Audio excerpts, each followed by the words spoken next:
and let us all do we can to build a better future. Reason magazine, which is the libertarian journal, they're real big on civil liberties. They're actually very consistent on a lot of things. Yeah, and they're very consistent.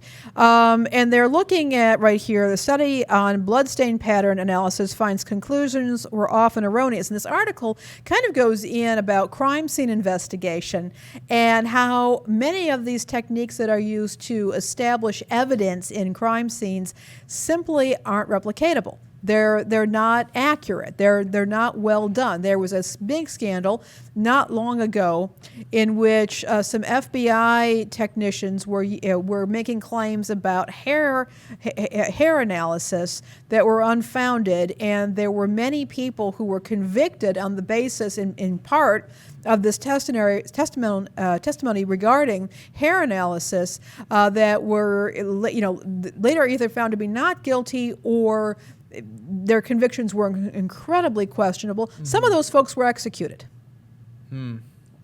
And what we're learning now is that a lot of these supposed crime scene, it's the CSI kind of thing, that many of these techniques, I mean, they're interesting, but they simply, when you subject them to rigorous testing, they're not particularly accurate at providing real evidence. And this is incredibly, it's incredibly distressing. In fact, here it is. The FBI admitted in 2015 that 24 examiners in one of its hair analysis labs had given flawed testimony in hundreds of cases. In those cases, 32 defendants were sentenced to death. 14 were eventually executed or died in prison. Wow.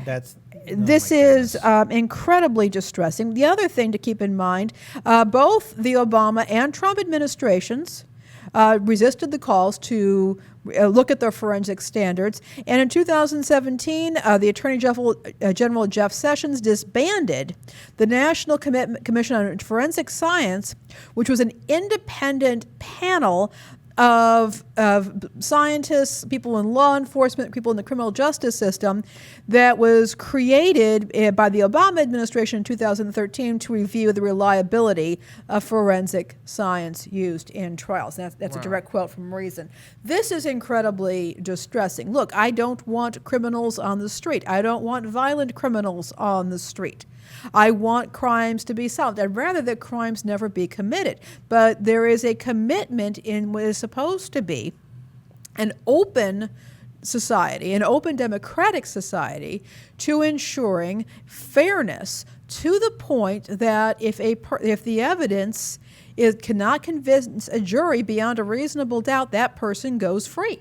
Right. And I believe that. I have to believe that because I believe in open societies. I don't like the idea of putting people in jail just because we think that they're bad characters. There needs to be a reason for that. And I would rather there be bad characters walking the street than people being willy-nilly incarcerated, which is already happening. And clearly nobody seems to care enough about this.